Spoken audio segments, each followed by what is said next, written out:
por cumprimentar a Associação Portuguesa de Bancos, em particular o Sr. Engenheiro Faria de Oliveira.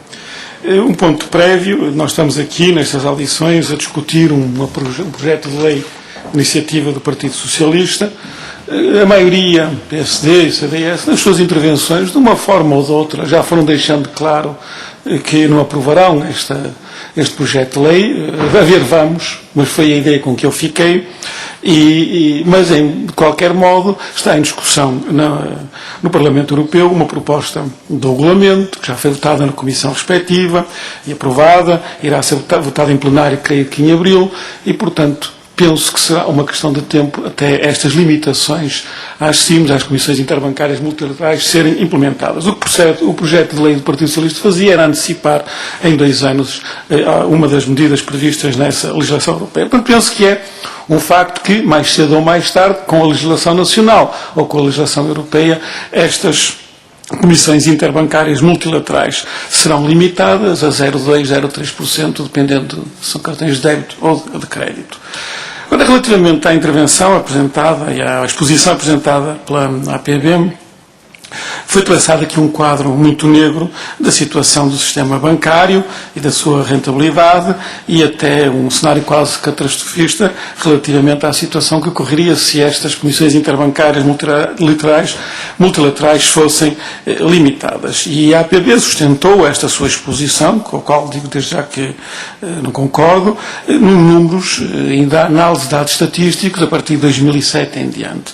Mas poderíamos também fazer a análise, recuar um pouco mais, porque começar em 2007, porque não começar em 1995, eu consegui apanhar aqui uns dados relativamente aos lucros dos 4 maiores bancos privados portugueses, portanto, excluindo a Caixa Geral de Depósitos, apenas somando os 4 maiores bancos portugueses a partir de 2004, inclusive, até 2012, inclusive. Esses são números oficiais que nos dizem que estes 4 maiores bancos privados portugueses, de 2004 a 2012, incluindo os intervalos, o 2004 a 2012, tiveram lucros de 9.200 milhões de euros. Os 4 bancos em conjunto distribuíram milhares de milhões de euros aos seus acionistas na forma de dividendos. Se recuássemos não a 2004, mas a 2002, ou a 2000, ou a 1995, provavelmente os números seriam substancialmente diferentes daqueles que foram aqui apresentados pelo Sr. Engenheiro Faria de Oliveira, e o quadro não seria aquele, mas o inverso, de uma banca que ao longo dos anos, e num período alongado de tempo, incluindo o período da crise, mas também o período anterior à crise, porque nessa altura a banca já existia e tinha atividade. Portanto, concluindo esse período mais alongado, vemos que a banca teve lucros muito avultados e os seus acionistas tiveram dividendos também avultados. Disse, a certa altura, na sua intervenção, o Sr. Engenheiro Faria de Oliveira, que o país precisa de uma banca forte para assegurar o financiamento da economia e conceder crédito às empresas. Mas dados que também são oficiais, aliás, temos a oportunidade de discuti-los num outro contexto nesta Comissão, recentemente, mostra que apenas no segmento das grandes empresas é que o crédito concedido à economia que aumentou. Porque no segmento das pequenas e microempresas, o crédito concedido nos últimos anos caiu, e de que forma? E, portanto, essa afirmação de que precisamos de uma banca forte para financiar a economia, é preciso dizer quem é que está a ser financiado, quem é que está a ter acesso ao crédito à economia e quem é que viu o acesso diminuir e as dificuldades que enfrenta devido a essa circunstância. Estamos a falar das micro e pequenas empresas que constituem a esmagadora maioria do tecido empresarial português, mais de 95% do tecido empresarial português, e responsável pela maior parte do emprego no país. Referiu aqui também que uma das funções da banca é agregar as poupanças e disponibilizá-las sob a forma de crédito, uma das missões da banca. E depois acrescenta que quando esta atividade de intermediação gerava resultados confortáveis, era possível compensar as perdas resultantes do funcionamento do sistema de pagamentos. Ou seja, o que disse, acabou por dizer, é que os lucros da banca diminuíram na sua missão, na sua atividade de concessão de crédito às empresas, e a banca está a tentar compensar isso através de cobrança de comissões pelo uso do sistema de pagamentos e também outro tipo de comissões, de forma que o volume bancário nesta área das comissões do sistema de pagamentos cresceu, e de que forma nos últimos anos. Há um facto que eu penso que não poderá ser negado pelos seus representantes da APB, que é o facto de a banca ter feito poupanças significativas ao longo dos anos com a generalização do uso do sistema de pagamentos eletrónicos. A banca diminuiu o número de balcões abertos ao público, reduziu também o número de trabalhadores e isto traduziu-se em poupanças significativas ao longo dos anos.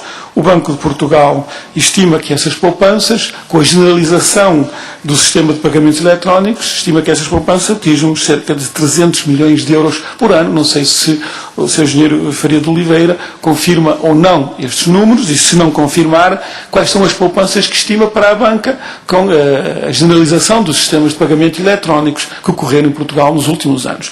E quando diz que esses sistemas de pagamentos têm prejuízo, penso que não estará a incluir nesta equação o facto da banca ter poupado e de que maneira com a generalização dos sistemas de pagamentos eletrónicos. Mas era uma questão que eu gostaria que lhe esclarecesse e até se os números não forem estes que eu referi do Banco de Portugal, talvez possa adiantar outros números relativamente às poupanças da banca com a generalização.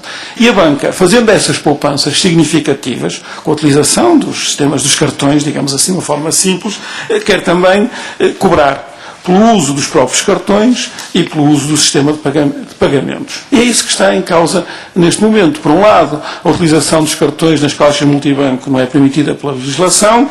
Por outro lado, há uma iniciativa legislativa nacional e outra, em paralelo, europeia, que limita a cobrança de comissões interbancárias multilaterais, o que a nós nos parece completamente justo e adequado. Portanto, entendemos que a banca não pode lucrar por todos os lados, sendo lucrado com a generalização do sistema de pagamentos eletrónicos, quer também lucrar agora com a exploração desse sistema, indo buscar aos comerciantes, através das SIMs e das taxas de serviço aos comerciantes, somas avultadas. Poderão não ser aqueles números que nos foram revelados aqui nas audições com a APEP, porque até contestaram esse valor, mas serão números muito significativos, tendo em conta o volume de transações e a cobrança, a taxa de serviço cobrada aos comerciantes, portanto, são valores positivos, e o Sr. Engenheiro Faria de Oliveira, aqui há uns meses, em reação às notícias sobre a proposta de regulamento europeu, vinha também manifestar a sua intenção, a intenção da banca, não será a sua, a intenção da banca, de compensar uma eventual descida das SIMs com a cobrança pela utilização das caixas multibanco, das ATMs, porventura ter-se esquecido que a legislação não o permite. E também uma pergunta que eu gostava de fazer relativamente a essas declarações, se entende que a banca deveria ser permitido cobrar pela utilização da caixa de multibanco, que tipo de serviços, e como é que pensaria a banca contornar esta limitação legislativa, que é muito clara e impede a banca de fazer esse tipo de cobranças, ou se defende uma alteração legislativa no sentido de permitir que a banca possa cobrar as ATMs. Em numas audições, e com certeza ouviram as audições anteriores, o Presidente da CIBS, referindo-se às três pernas do sistema de pagamentos, dizia que uma perna não existe, que é esta que acabamos de referir, da cobrança de taxas por utilização da ATM, que restavam duas pernas. Se cortassem uma dessas pernas, as SIMs, o sistema reequilibrava-se, indo buscar a sua rentabilidade à perna restante, e se cortassem as três pernas, portanto também incluindo a anuidade dos cartões de débito e de crédito, que a banca arranjaria uma forma de compensar, e disse, até deu um exemplo, em último caso, seria através do encarecimento do crédito concedido à economia, ou seja, transmitindo aqui a ideia de que, de uma forma ou de outra, com ou sem a legislação, com ou mais ou menos perdas disponíveis, a banca arranjaria sempre forma, no quadro político atual, de poder ir buscar esses rendimentos, se não fosse aqui, noutro sítio qualquer. Eu gostaria que comentasse esta afirmação, ou dizendo, se não quiser comentar a informação concreta do Presidente da CIBS, quais são as intenções da banca, quando esta legislação entrar em vigor. Penso que será mais ou menos claro que ela entrará em vigor, mais tarde ou mais cedo. Como é que a banca pretende compensar a descida das comissões interbancárias multilaterais? Quais são os seus planos? Sabemos que a cobrança de taxa multibanco por enquanto não é necessária, não é possível pela legislação. Portanto, de que forma é que a banca irá compensar? Este é o conjunto de questões que lhes deixava, agradecendo também a informação que nos foi aqui disponibilizada e que será muito útil para a análise destas questões. Muito obrigado.